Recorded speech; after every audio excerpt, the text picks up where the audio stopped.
If you're over 65 and you've been experiencing shortness of breath when climbing stairs, unusual fatigue after simple activities, or that nagging feeling that your heart just isn't as strong as it used to be, what I'm about to reveal could literally save your life. As a heart surgeon who has performed thousands of procedures and seen the devastating effects of preventable heart disease, I need to share something urgent with you about a daily habit that's silently destroying your cardiovascular system, and the shocking truth is that 8 out of 10 seniors are doing this exact thing every single day without realizing they're putting themselves at risk for heart attack, stroke, and sudden cardiac death. I'm speaking directly to you because I've spent my entire career opening up people's chests and seeing firsthand what happens to hearts when they're subjected to this particular daily assault. And I can tell you with absolute certainty that the habit I'm about to expose is more dangerous than smoking, more harmful than a poor diet, and more deadly than a sedentary lifestyle. Yet it's something that most people consider completely normal and even healthy.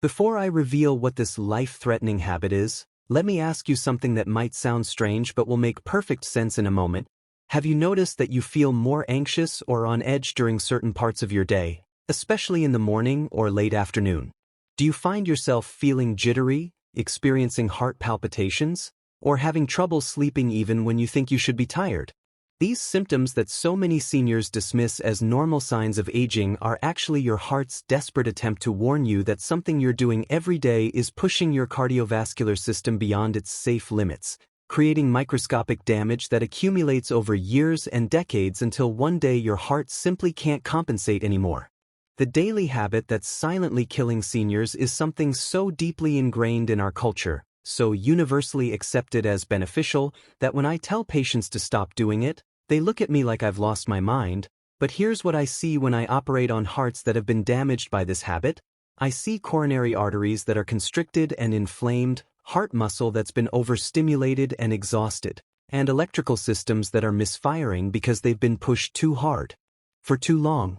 I'm talking about your daily caffeine consumption, and before you roll your eyes and think this is just another doctor telling you to give up something you enjoy, I need you to understand that what I'm about to explain isn't about the occasional cup of coffee or tea. It's about the chronic, excessive caffeine intake that's become so normalized in our society that most people have no idea they're consuming dangerous amounts of this powerful drug every single day. Here's what happens inside your cardiovascular system every time you consume caffeine, and this is the part that most doctors don't explain to their patients because they either don't fully understand it themselves or they think it's too complicated for patients to grasp. But I believe you deserve to know exactly what's happening inside your body. When caffeine enters your bloodstream, it immediately begins blocking adenosine receptors in your brain and heart, and adenosine is your body's natural slow-down signal that helps regulate your heart rate, blood pressure, and stress response. By blocking these receptors,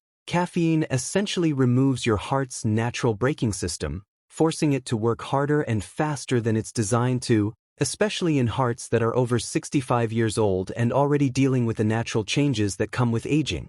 But that's just the beginning of the damage, because caffeine also triggers the release of stress hormones like adrenaline and cortisol, which cause your blood vessels to constrict, your blood pressure to spike, and your heart to beat with more force than necessary, creating what cardiologists call chronic cardiovascular stress, a condition that slowly but surely weakens your heart muscle and damages your arteries from the inside out. Now, you might be thinking, but I've been drinking coffee for decades and I'm fine. And that's exactly the problem. The damage from chronic caffeine consumption is cumulative and often silent until it reaches a critical threshold where your heart can no longer compensate for the daily assault it's been enduring. I've operated on countless patients who thought they were perfectly healthy right up until the moment they had their first heart attack, and when I examine their hearts during surgery, I can literally see the years of caffeine damage, scarred heart muscle, narrowed arteries, and electrical conduction systems that have been disrupted by decades of overstimulation. But here's what's even more alarming, and this is something that's going to shock you because it goes against everything you've been told about caffeine and heart health. The safe amount of caffeine that health organizations recommend is based on studies of young, healthy individuals, not seniors whose cardiovascular systems are already compromised by age-related changes, medication interactions, and underlying health conditions that may not have been diagnosed yet. For someone over 65, even what's considered a moderate amount of caffeine can be pushing your heart into the danger zone, especially when you consider that caffeine stays in your system much longer as you age because your liver and kidneys don't process it as efficiently as they did when you were younger. This means that the cup of coffee you have at 8 a.m. is still affecting your heart at 8 p.m., and if you're having multiple sources of caffeine throughout the day, coffee, tea, soda, chocolate, or even some medications, you're creating a state of chronic cardiovascular overstimulation that never gives your heart a chance to truly rest and recover. And here's something that will absolutely terrify you once you understand the implications. Caffeine doesn't just affect your heart while you're awake. It disrupts your sleep patterns in ways that create additional cardiovascular stress that compounds the direct effects of the caffeine itself. When you consume caffeine, especially later in the day, it interferes with your body's natural sleep cycle, preventing you from getting the deep, restorative sleep that your heart desperately needs to repair the daily damage and reset its electrical and chemical systems. Poor sleep quality leads to increased inflammation throughout your cardiovascular system, elevated blood pressure during the night when it should be dropping, and disrupted hormone production that affects everything from your cholesterol levels to your blood sugar regulation. This creates what I call the caffeine sleep-heart disease spiral, where caffeine disrupts your sleep, poor sleep damages your heart, and a damaged heart becomes even more sensitive to caffeine's harmful effects, creating a vicious cycle that gets worse over time until something catastrophic happens. But wait, because there's something even more dangerous that I need to tell you about, and this is the part that most people, including many doctors, don't realize. The way you consume caffeine matters just as much as how much you consume, and there's one particular pattern of caffeine consumption that's especially deadly for seniors. The most dangerous pattern, and I see this constantly in my patients who end up needing emergency heart surgery, is what I call caffeine loading, where people consume large amounts of caffeine in a short period, usually first thing in the morning when their cardiovascular system is already under stress from the natural hormone surges that help you wake up. When you drink a large cup of coffee or multiple cups of coffee within the first hour or two of waking up, you're hitting your heart with a massive dose of stimulants at exactly the time when your blood pressure and heart rate are naturally at their highest, creating a perfect storm of cardiovascular stress that can trigger heart attacks, strokes, and dangerous arrhythmias, especially in hearts that are already compromised by age or underlying disease. I've had patients rush into my operating room after having what they thought was their first heart attack, only to discover during surgery that their hearts showed evidence of multiple small heart attacks that they never even felt, likely triggered by these daily caffeine surges that pushed their cardiovascular system beyond its breaking point over and over again. And here's something that's going to make you question everything you think you know about your daily routine. Many seniors are unknowingly consuming far more caffeine than they realize because caffeine is hidden in so many products that we don't typically think of as caffeinated.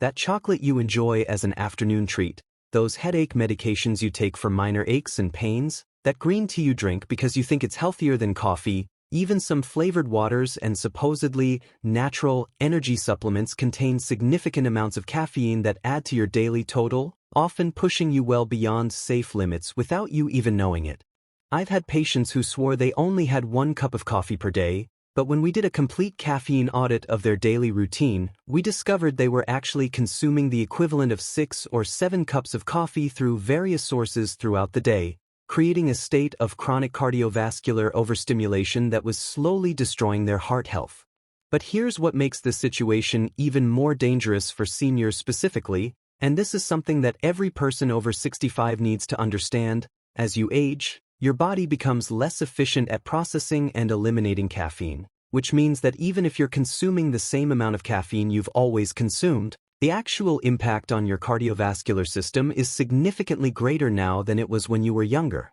Your liver enzymes that break down caffeine become less active with age, your kidney function naturally declines, and your cardiovascular system becomes more sensitive to stimulants, which means that the daily caffeine habit that seemed harmless in your 40s and 50s could be literally killing you now that you're in your 60s, 70s, or beyond.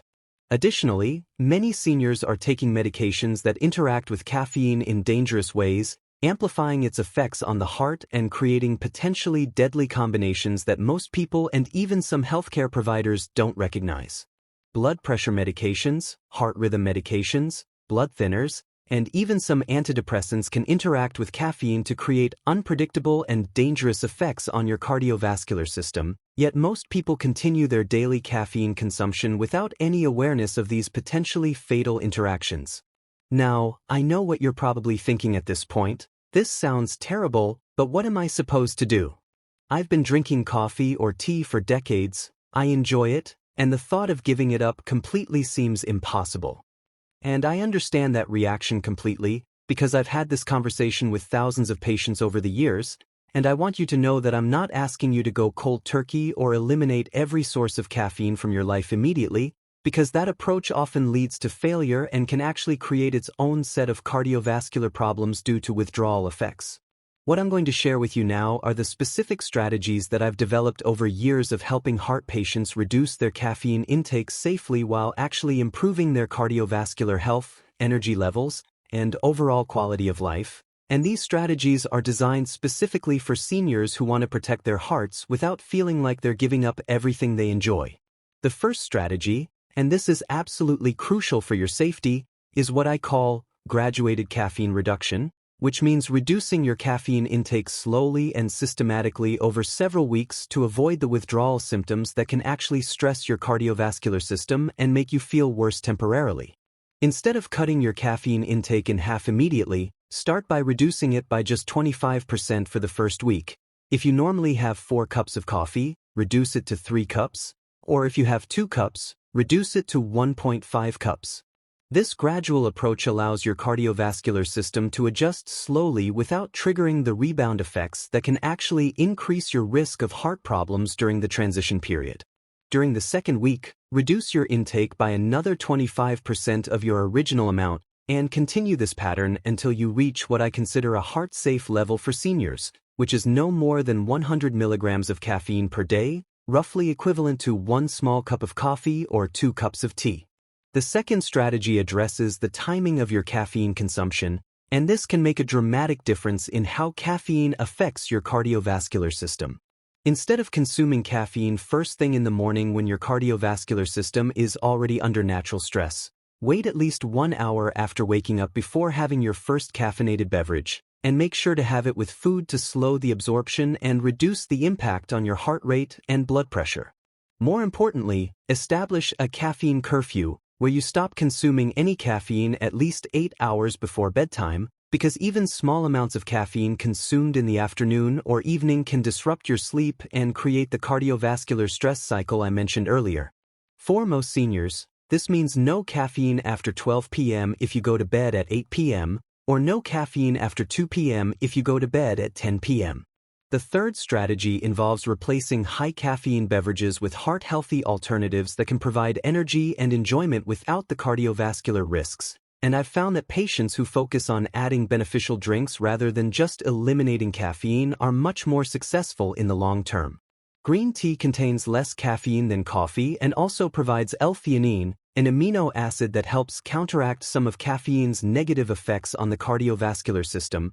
making it a better choice for seniors who want to reduce their caffeine intake gradually. Herbal teas like hibiscus tea have been shown in studies to actually lower blood pressure and support heart health, while providing warmth and comfort without any caffeine at all. And here's something that might surprise you. Many of my patients find that they actually have more stable energy throughout the day when they switch from high-caffeine beverages to heart-healthy alternatives, because they're no longer experiencing the energy crashes and cardiovascular stress that come with chronic caffeine consumption. The fourth strategy, and this is where you can really accelerate your heart health improvement, involves supporting your cardiovascular system with specific nutrients and lifestyle changes that help repair the damage that chronic caffeine consumption may have already caused. Magnesium supplementation, under the guidance of your healthcare provider, can help relax blood vessels and regulate heart rhythm, counteracting some of the negative effects that caffeine has had on your cardiovascular system over the years. Omega-3 fatty acids from fish oil or algae-based supplements provide the building blocks your heart needs to repair damaged tissue and reduce inflammation in your arteries. And here's something that's incredibly powerful for heart health. Incorporating just 20 minutes of gentle walking into your daily routine can actually improve your cardiovascular function more effectively than caffeine ever could for providing natural energy and mental alertness. But beyond these specific strategies, there's something even more important that I want you to understand about your relationship with caffeine and your heart health. And this is where the real transformation happens. Most people use caffeine as a crutch to compensate for poor sleep, chronic stress, or underlying health issues that are actually making their cardiovascular problems worse. So addressing caffeine consumption is often the first step in a comprehensive approach to heart health that can dramatically improve your quality of life and potentially add years to your lifespan. When you reduce your caffeine intake and focus on supporting your natural energy production through better sleep, stress management, and proper nutrition, you'll likely discover that you feel more energetic, more mentally clear, and more emotionally stable than you have in years. Because you're finally allowing your cardiovascular system to function the way it was designed to rather than forcing it to operate in a constant state of artificial stimulation. I've seen countless patients make this transition and experience remarkable improvements not just in their heart health, but in their sleep quality, anxiety levels, blood pressure, and overall sense of well-being, often within just a few weeks of reducing their caffeine intake and implementing heart-healthy alternatives. Now, let me share with you 3 advanced strategies that can help you optimize your cardiovascular health even further as you reduce your caffeine consumption. And these are techniques based on the latest research in cardiovascular medicine that most doctors don't discuss with their patients because they're focused on treating disease rather than optimizing health. The first advanced strategy is what I call circadian cardiovascular support, which means aligning your daily habits with your body's natural rhythms to reduce stress on your heart and improve overall cardiovascular function. Your heart has its own internal clock that regulates everything from blood pressure fluctuations to hormone production, and when you consume caffeine at the wrong times or in excessive amounts, you disrupt these natural rhythms and force your cardiovascular system to work against its own design. By eliminating caffeine after noon, eating your largest meal earlier in the day, and establishing consistent sleep and wake times, you can help restore your heart's natural rhythm and dramatically reduce your risk of cardiovascular events. The second advanced strategy involves what researchers call heart rate variability optimization, which is a measure of how well your heart can adapt to different situations and stresses throughout the day. Chronic caffeine consumption reduces heart rate variability, making your heart less adaptable and more vulnerable to stress, but specific breathing exercises, meditation practices, and gentle yoga can actually improve your heart rate variability and make your cardiovascular system more resilient. I recommend spending just 10 minutes each morning doing slow, deep breathing exercises, inhaling for 4 counts, holding for 4 counts, and exhaling for 6 counts, which can help reset your nervous system and improve your heart's ability to handle daily stresses without relying on caffeine for artificial stimulation. The third advanced strategy focuses on what I call cardiovascular inflammation reduction, because chronic inflammation is one of the primary ways that caffeine damages the heart and arteries over time.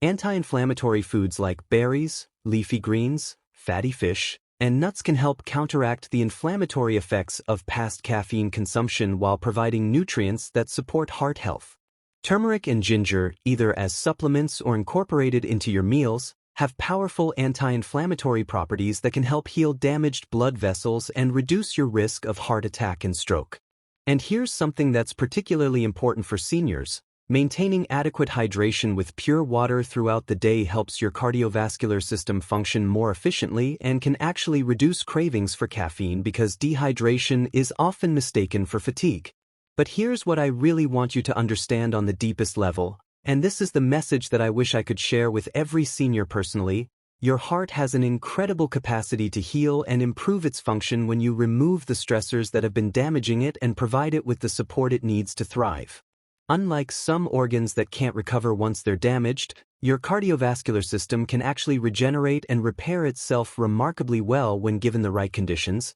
which means that the changes you make starting today can begin improving your heart health immediately and can potentially reverse years of damage from chronic caffeine consumption. I've seen 70 and 80-year-old patients make these changes and experience improvements in their cardiovascular function that their cardiologists described as miraculous, but they weren't miracles. They were simply the natural result of removing harmful stresses and supporting the body's innate healing capacity. The energy and vitality that you might think are lost forever can actually return when you stop forcing your cardiovascular system to operate in crisis mode and start supporting it with the nutrients, rest, and gentle stimulation it needs to function optimally. And perhaps most importantly, by taking control of your caffeine consumption and implementing these heart-healthy strategies, you're not just protecting yourself from heart disease, you're investing in your independence, your quality of life, and your ability to enjoy your golden years with confidence and vitality. Every day that you choose heart-healthy habits over potentially harmful ones is a day that you're actively working toward a future where you can continue doing the things you love without being limited by cardiovascular problems that could have been prevented. I know that changing long-established habits can feel overwhelming, especially when those habits are tied to comfort, routine, and social connections, but I want you to remember that you don't have to make all these changes at once, and you don't have to make them perfectly to see significant benefits. Start with one small change, perhaps reducing your morning coffee by half a cup or switching your afternoon coffee to herbal tea, and focus on that change for a week before adding another modification. The key is consistency rather than perfection, and every small step you take toward reducing your caffeine intake and supporting your heart health is a victory that brings you closer to optimal cardiovascular function. If you found this information eye-opening and you're ready to take control of your heart health, I encourage you to share this with friends and family members who might also be unknowingly putting their hearts at risk through excessive caffeine consumption, because heart disease is still the leading cause of death among seniors. Yet so much of it is preventable through simple lifestyle modifications like the ones I've shared with you today. Leave a comment below and let me know what your biggest source of daily caffeine is, or share your experience if you decide to try reducing your caffeine intake using these strategies. Your story might inspire someone else to take action for their own heart health. And if you want to stay informed about evidence-based strategies for protecting and improving your cardiovascular health, make sure to subscribe and turn on notifications, because I regularly share practical tips and insights that are specifically designed to help seniors maintain strong, healthy hearts naturally. Remember, your heart has been faithfully serving you for decades, beating over 100,000 times every single day, and it deserves your protection and support rather than the daily assault that chronic caffeine consumption creates. You have more control over your heart health than you might realize, and the choices you make today and every day moving forward can either contribute to cardiovascular disease and limitation in your later years, or they can support a strong, resilient heart that continues to serve you well for decades to come. Take action today. Start small, be patient with yourself as you adjust to new habits, and most importantly, trust in your body's incredible ability to heal and improve when you provide it with the right conditions for optimal health.